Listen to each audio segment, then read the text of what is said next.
আসসালামু আলাইকুম প্রিয় দর্শক, অন্য মঞ্চের আলাপচারিতায় আপনাদের সকলকে আমন্ত্রণ জানাচ্ছি। ইতিহাস তো অনেকেই লেখে, কিন্তু ইতিহাস নিজের রক্ত দিয়া জ্যান্ত রাহুনের কলিজা কয়জনের থাকে? আইস থিকা বহু বছর আগে এই বাংলার মাটি যখন শেষ হয়ে গেছিল, যখন ঘাতকের বুলেটে ধানমন্ডির 32 নম্বর রক্তে ভাইসা গেছিল, তখন খুদা এই দেশের লাইগা একটা বাত্তি জ্বালাইয়া রাখছিলেন।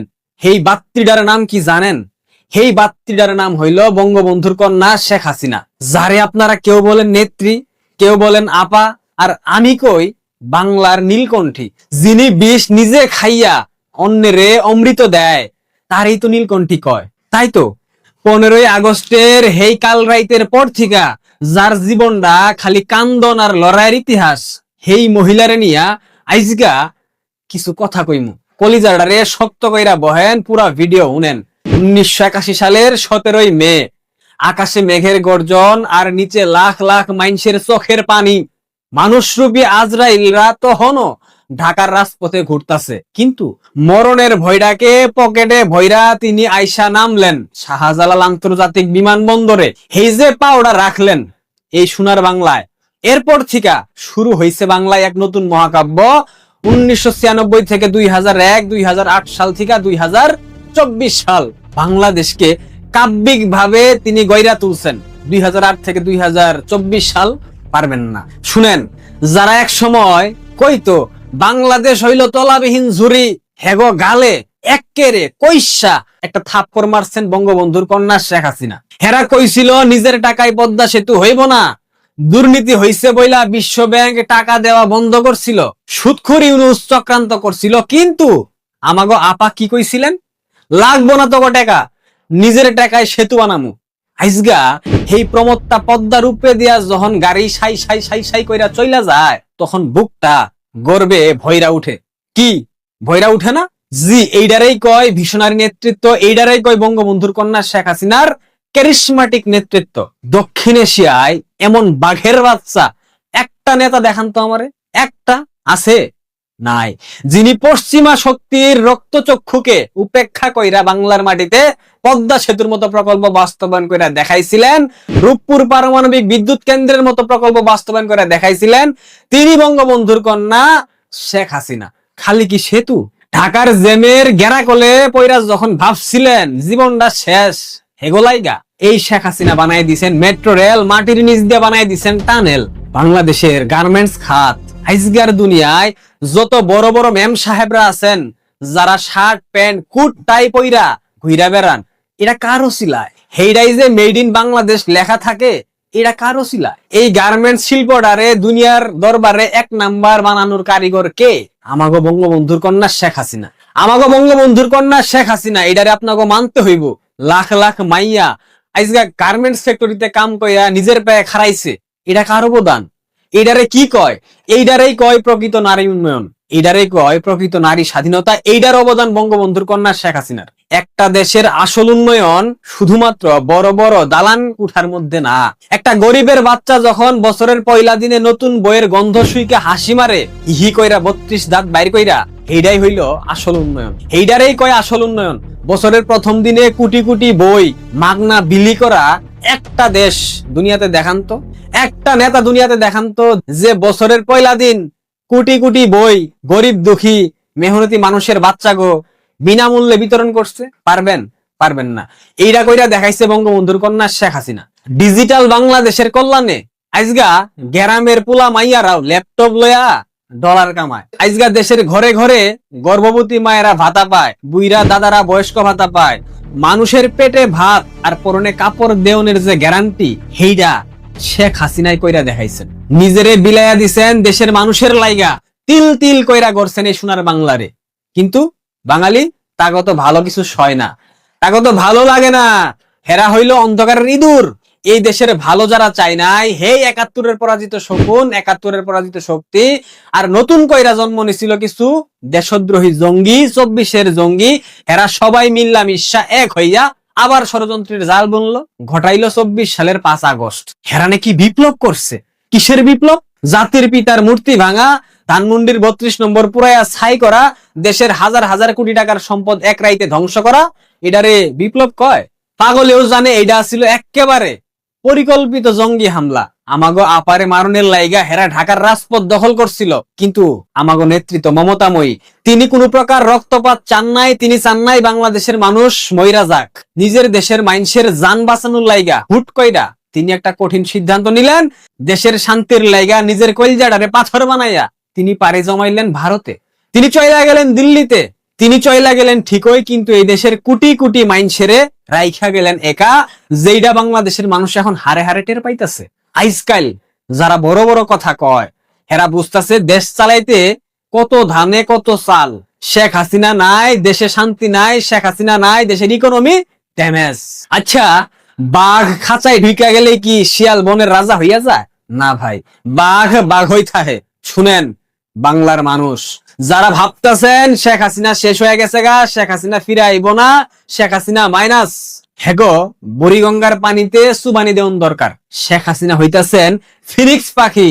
তারে যতবার পুরাইয়া ছাই করবেন সে ততবার ছাই থিকা জ্যান্ত হইয়া ফিরে আইব। ইতিহাস সাক্ষী আছে, শেখ হাসিনারে মাইনাস কইরা এদেশে কোনোদিন কিচ্ছু হয় নাই, ভবিষ্যতেও কিচ্ছু হইব না। তিনি ভারতে বৈশাও প্রতি মুহূর্তে এই দেশের খবর রাখতেছেন, এই দেশের খবরের উপরে চোখ রাখতেছেন। আমাগো নীলকণ্ঠী শেখ হাসিনা খুব শীঘ্রই বাংলার মাটিতে আবারও ফিনিক্স পাখির মতো ডানা ঝাপটাইয়া ঝাপটাইয়া ফিরে আইবেন।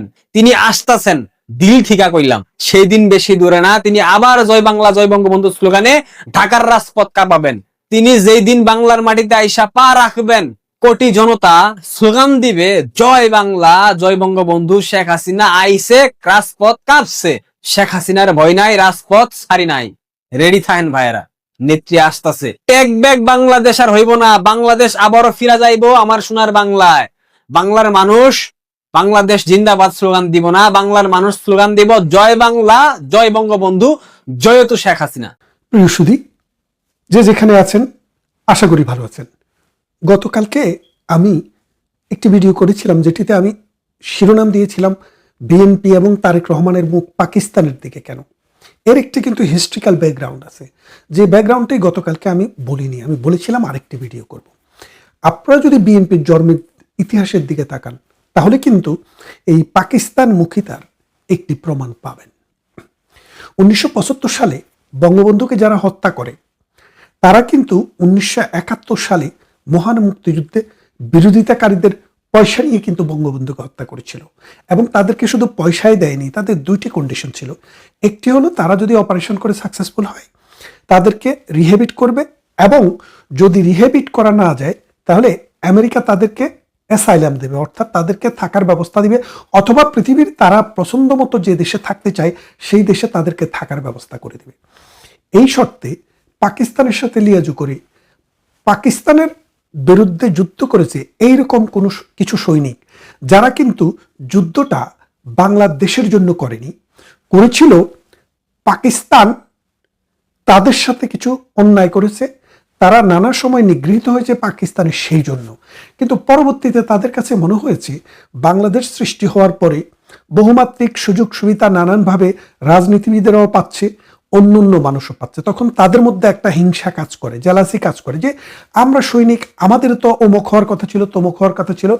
এই চিন্তা চেতনা থেকে তারা আবার একটা গ্রুপ, সবাই না একটা গ্রুপ, পাকিস্তানের সাথে এবং আমেরিকার সাথে লিয়াজু শুরু করে। আর তখন তো ঠান্ডা যুদ্ধের যোগ, আপনারা জানেন। সেই সময়ে এই পাকিস্তানপন্থী সৈনিকেরাই পরবর্তীতে বাংলাদেশে জাতির পিতা বঙ্গবন্ধু শেখ মুজিবুর রহমানকে হত্যা করে। তো বঙ্গবন্ধু মুজিবকে হত্যা করার আগের সিনারিটা যদি দেখেন, সৌদি আরব, বাহরাইন, কুয়েত, কাতার হতে আরব বিশ্ব তখন পর্যন্ত বাংলাদেশকে রাষ্ট্র হিসেবে স্বীকৃতি দেয়নি। কেন দেয়নি? যে পাকিস্তান ভেঙে গেছে, পেয়ারে পাকিস্তানের আশায় তারা মানে এই বাংলাদেশের স্বাধীনতাকে মেনে নেয়নি। ইভেন আপনি যদি দেখেন যে চায়না আমাদেরকে স্বীকৃতি দেয়নি, আমেরিকা আমাদেরকে স্বীকৃতি দিয়েছিল, কিন্তু স্বীকৃতি দিলেও বাংলাদেশের সাথে তার বাণিজ্যিক কোনো সেই রকমের লেনদেন ছিল না, খুবই সামান্য। তো এরকম একটা অবস্থায় তারা চেষ্টা করছিল বাংলাদেশটাকে একটা ব্যর্থ রাষ্ট্র করার জন্য, এবং সেই জন্য আন্তর্জাতিক পরিমণ্ডলে যত রকমের গুটি চালা দরকার সব চালাচালি করছিলেন। আর সেনাবাহিনীর ভেতরে, এর ভেতরে আস্তে আস্তে এই যে ক্ষোভ ছিল যে ক্ষোভগুলো ছিল এগুলাকে পুঁজি করে আমেরিকা সেটাকে কার্যকর করেছে। তো কার্যকর করার পর জিয়াউর রহমান ক্ষমতায় আসলেন। খেয়াল করে দেখেন, জিয়াউর রহমান ক্ষমতায় আসার পর জিয়াউর রহমান তো আসলে প্রথম দিনই ক্ষমতায় আসেননি, প্রথম দিন মোস্তাক এসছেন, জিয়াউর রহমান পিছনে ছিলেন। তো মোস্তাক 3 মাস ক্ষমতায় ছিলেন, 86 দিন মনে হয়। এই 86 দিন তিনি ক্ষমতায় থাকা অবস্থায় তাকে দিয়ে একটি বিল পাশ করানো হয়। সেই বিলটির নাম ছিল ইনডেমনিটি অধ্যাদেশ। অর্থাৎ যেহেতু পার্লামেন্ট ভেঙে দেওয়া হয়েছিল, সেশনই ছিল না, সেই জন্য মোস্তাককে দিয়ে একটি বিল পাশ করানো হয়, যে বিলটির নাম ছিল ইনডেমনিটি অধ্যাদেশ। সেই ইনডেমনিটি অধ্যাদেশটা কি? বঙ্গবন্ধু শেখ মুজিবুর রহমান এবং 3রা নভেম্বর জেলখানার ভেতরে যাদেরকে হত্যা করা হয়েছে এবং অন্যান্য যারা ওই সময়ে হত্যা হয়েছে, তবে না, 3রা নভেম্বরটা তো সেখানে ছিল না, 3রা নভেম্বর ছাড়া বাকি যারা ছিল তাদের সবার খুনের দায় মুক্তি দেওয়া হয়েছে। কারণ খুনিরা রেডিওতে ঘোষণা দিয়েছে, আন্তর্জাতিক গণমাধ্যমে বলেছে, তাদেরকে ট্রেস করা কোনো ব্যাপার না, সেই জন্য খুনিদেরকে আপনার দায় মুক্তি দেওয়া হয়। তো এখন বিষয়টা খেয়াল করে দেখেন, দায় মুক্তি যখন খুনিদেরকে দেওয়া হয়, সে দায় মুক্তির মেয়াদ থাকে অর্ডিন্যান্সের মাধ্যমে দিলে পার্লামেন্ট শুরু হওয়ার 60 দিন পর্যন্ত। যদি পার্লামেন্ট শুরু না হয় তাহলে অবারিত, আর যখনই পার্লামেন্ট বসবে তখনই 60 দিন মাত্র এটার মেয়াদ থাকে। তো খেয়াল করে দেখেন, জিয়াউর রহমান ক্ষমতায় আসলো, আসার পরে তার পার্লামেন্টে ওই মোস্তাকের পচে যাওয়া অধ্যাদেশটি পাশ করিয়ে দিলেন। যেমনটা ডক্টর ইউনূস আওয়ামী লীগের কার্যক্রম নিষিদ্ধ করে যেটি করেছিল, এই তার আগে যে ইয়ার পার্লামেন্ট শুরু হওয়ার 60 দিনের মধ্যে সেটি কিন্তু বাদ হয়ে যাওয়ার কথা, কিন্তু তিনি সেটিকে বাদ হতে দেননি, তিনি সেটাকে পাশ করিয়ে দিয়েছেন। তার মানে ইতিহাসের যোগসূত্রটা একটু দেখুন, যে অন্যায়গুলা কিভাবে অন্যায়কারীদের রক্তে প্রবাহিত হয় সেটার একটা ধারাবাহিক নমুনা। এক। দ্বিতীয়, দেখেন যে তখন সৌদি আরব এই সহ মধ্যপ্রাচ্যের দেশগুলো এবং চায়না সাথে সাথে বঙ্গবন্ধু হত্যার পর বাংলাদেশকে রাষ্ট্র হিসেবে স্বীকৃতি দিল, এবং আমেরিকা সহ তার প্রভুরা বিশ্বব্যাংক টাকা দিয়ে মানুষকে বোঝানোর চেষ্টা করলো, অতদিন মুজিব থাকার কারণে আমরা দেইনি, এখন দেওয়ার চেষ্টা করেছেন। তো চেষ্টা করার পরে জিয়াউর রহমান দেখলেন যে তার তো একটা দল গঠন করতে হবে রাষ্ট্র চালাতে হলে, তাহলে এই দলটা কাদেরকে দিয়ে গঠন করতে হবে? বাংলাদেশের 80 থেকে 90 মানুষ, একবারে নিদেন পক্ষে 70 মানুষ আওয়ামী লীগ করে, তাহলে 70 বাইরে আরো 30 লোক থাকে। এটা কিভাবে দেখবেন? 1970 সালে 7 ডিসেম্বর একটি নির্বাচন হয়েছিল, যে নির্বাচনের ভিত্তিতেই কিন্তু আওয়ামী লীগ ল্যান্ডস্লাইড ভিক্টরি পেয়েছিল পূর্ব পাকিস্তানে, এবং জাতীয় পরিষদেও সেটা একক সংখ্যাগরিষ্ঠতা দল হিসেবে আবির্ভূত হয়েছিল। সেই নির্বাচনে আওয়ামী লীগ পেয়েছিল 70 ভোট, আর আওয়ামী লীগের বিরুদ্ধে জামাতে ইসলামী, নেজামে ইসলামী, মুসলিম লীগ, তারপরে পিপিপি সহ তারা পেয়েছিল 30 ভোট। তো জিয়াউর রহমানকে তার যে বুদ্ধিজীবী মহল ছিল তারা বুদ্ধি দিল, আপনি যদি দল গঠন করতে চান, আপনি একবারে 1 একদম 2-1 মিনিটের ভিতরে আপনি ক্যাশ করতে পারবেন ওই 30% ভোটার। তারা এমনিতেই আওয়ামী লীগ বিরোধী, তারা বাংলাদেশ বিরোধীও, অর্থাৎ বাংলাদেশ জন্ম হোক তারা সেটা চায়নি। বিহারি এবং মুসলিম লীগ এবং এই যে জামাতে ইসলামী, রাজাকার, আল বদর, আল শামস, তখন তিনি তার পার্টিতে এই 1971 সালের রাজাকারদের, পাকিস্তানিদের, যে পাকিস্তান তথ্যের যে খুব গুরুত্বপূর্ণ নেতা শাহ আজিজুর রহমান, সে শাহ আজিজুর রহমানকে বাংলাদেশে প্রথম প্রধানমন্ত্রী করলেন। জিয়াউর রহমানের আমলের প্রথম প্রধানমন্ত্রী শাহ আজিজুর রহমান। শাহ আজিজুর রহমানকে প্রধানমন্ত্রী করে জিয়াউর রহমান তার ক্যাবিনেট শুরু করলেন। তার মানে পাকিস্তানকে এবং পাকিস্তান পন্থীদেরকে, মধ্যপ্রাচ্যকে, আমেরিকাকে একটা বার্তা দিল যে যারা বাংলাদেশ বিরোধী ছিল, যারা 1971 সালে বাংলাদেশ চায়নি, তাদেরকে আমি রিহেবিট করার কার্যক্রম শুরু করেছি। এরপরে কি করলেন? মেজর ডালিম, কর্নেল রশিদ, ফারুক, শাহরিয়ার, হুদা, এদেরকে পৃথিবীর বিভিন্ন দেশে রাষ্ট্রের যে দূতাবাস আসছে সেই সকল দূতাবাসের রাষ্ট্রদূত অথবা সামরিক অ্যাটাচি হিসেবে তাদেরকে চাকরি দিয়ে দিল, এবং এই চাকরি দিয়ে তাদেরকে সুষ্ঠুভাবে জীবনযাপনের ব্যবস্থা করে দিল। ঘরে দিল ইনডেমনিটি, আর বাইরে দিল কি? যে জীবনের নিরাপত্তা এবং চাকরির নিরাপত্তা। ঠিক এমনি অবস্থায় জিয়াউর রহমান দেশ চালাতে থাকলেন। আর ভারত সহ বাংলাদেশের ৭১-এর মুক্তিযুদ্ধে যারা আমাদেরকে সহযোগিতা করেছে, আস্তে আস্তে তাদের বিরুদ্ধে পাকিস্তানপন্থী, জঙ্গিবাদী, মৌলবাদী, তথাকথিত ইসলামপন্থীদেরকে তিনি প্যাট্রোনাইজ করা শুরু করলেন। এই প্যাট্রোনাইজ করতে করতে তিনি প্রথমে করলেন কি, আমাদের ১৯৭২ সালের যে মহান মুক্তিযুদ্ধের ভিত্তিতে যে সংসদ এবং যে সংবিধান হয়েছে, সেই সংবিধানের কথা ছিল বাংলাদেশ পাকিস্তানের অংশ ছিল মুসলিম হিসেবে, কিন্তু মুসলমান হওয়া সত্ত্বেও, ধর্মের ভিত্তিতে রাষ্ট্র হওয়া সত্ত্বেও বাঙালি মুসলমানেরা তার অধিকার পায়নি। তার মানে ধর্মভিত্তিক রাষ্ট্র মানুষের অধিকার নিশ্চিত করতে পারে না। এই অভিজ্ঞতা থেকেই তিনি অসাম্প্রদায়িক রাষ্ট্র, ধর্মনিরপেক্ষ রাষ্ট্র করলেন। অর্থাৎ ধর্ম যার যার, রাষ্ট্র সবার। ধর্ম থাকবে মানুষের, রাষ্ট্রের নয়। কারণ রাষ্ট্র কোনো মানুষ নয়, রাষ্ট্র হচ্ছে একটি কাল্পনিক সত্তা।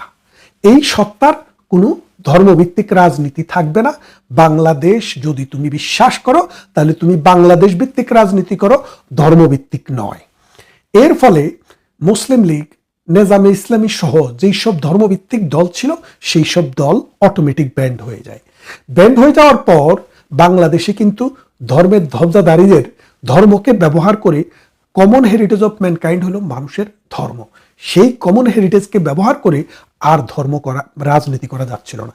তখন এই বঙ্গবন্ধুর নীতি থেকে জিয়াউর রহমান এসে বেরিয়ে গেলেন। তিনি কি করলেন, জামাতে ইসলামী সহ অন্যান্য দলকে ধর্মভিত্তিক রাজনীতি করার সুযোগ করে দিলেন, এবং সেটা বিএনপির বি টিম, সি টিম হিসেবে কাজ করতে। এবং আওয়ামী লীগের আমলে যেসব সন্ত্রাসী, যেসব খুনি বিভিন্ন মামলায় কনভিক্টেড হয়ে জেলে ছিল, তাদের অনেককেও তিনি জেল থেকে বের করে নিয়ে আসলেন। তাদের একজন হচ্ছে শফিউল আলম প্রধান। আপনারা জানেন সূর্য সেন হলে 7 মার্ডার, 7জনকে টোটাল হত্যা করা হয়েছিল।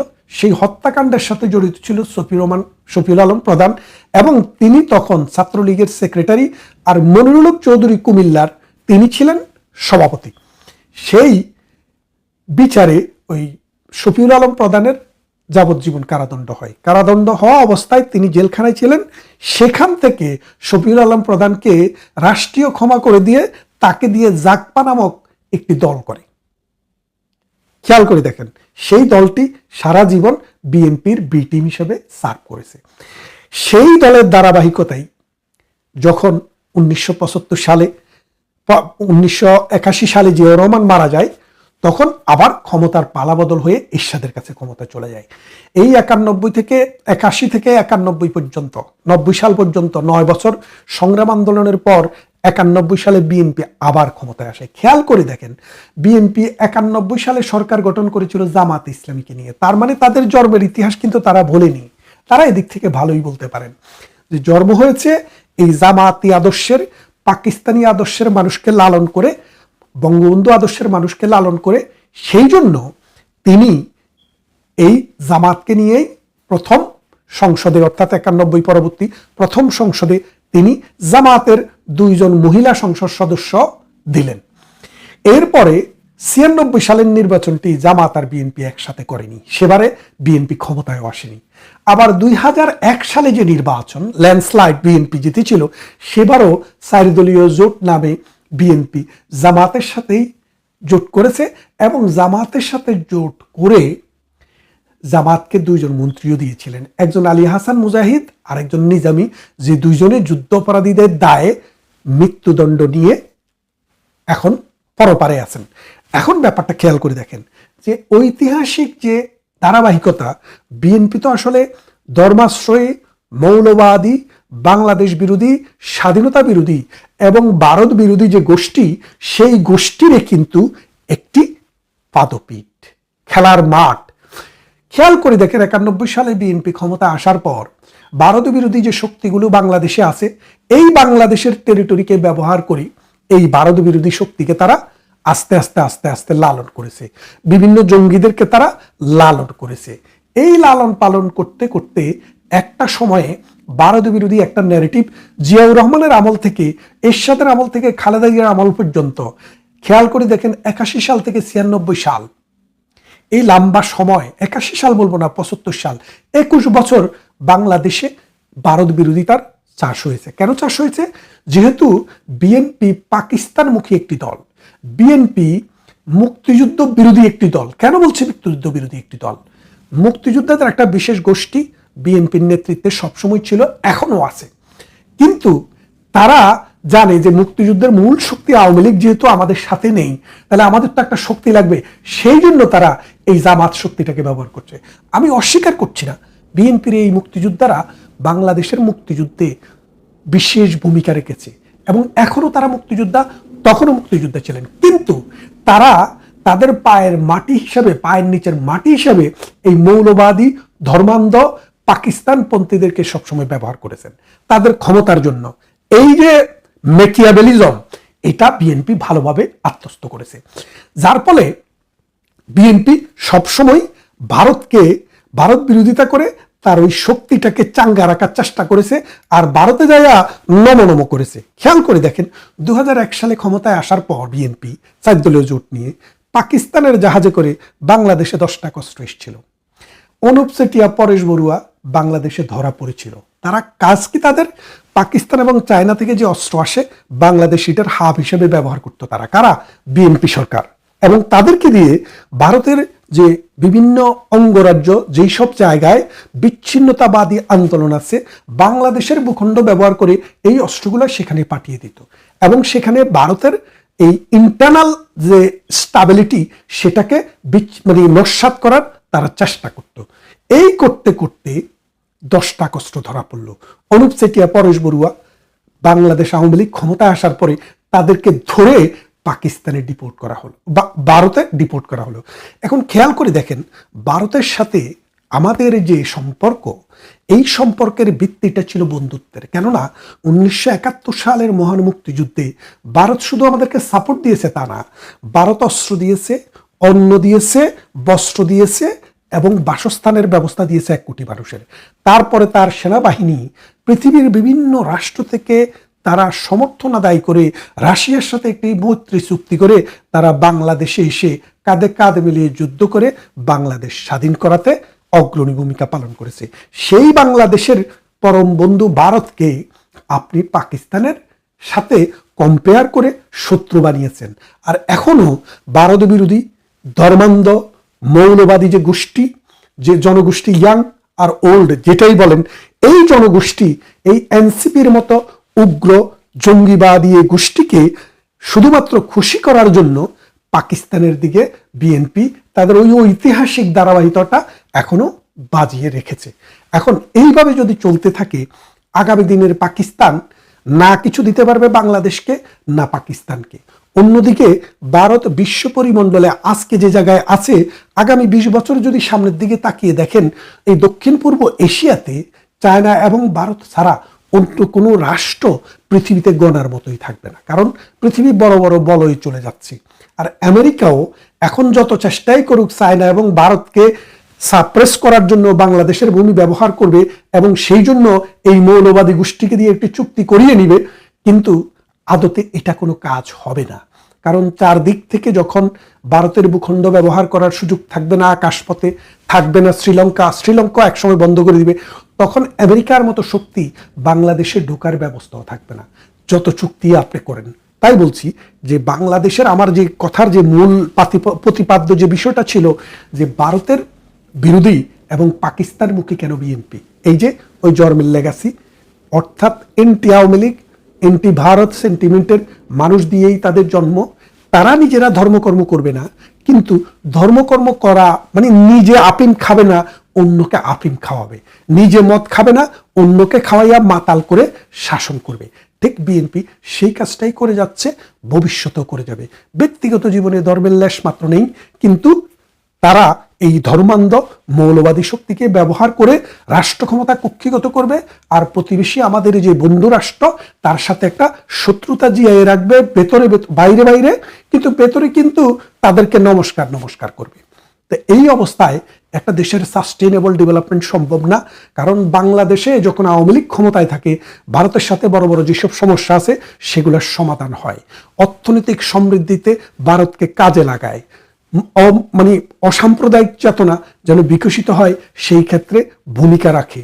এবং বাংলাদেশের মানুষের জীবন এবং জীবিকাকে বদলায় যাওয়ার মতো উন্নততর জীবনের দিকে নিয়ে যাওয়ার ক্ষেত্রে ভারতের সহযোগিতা পায়।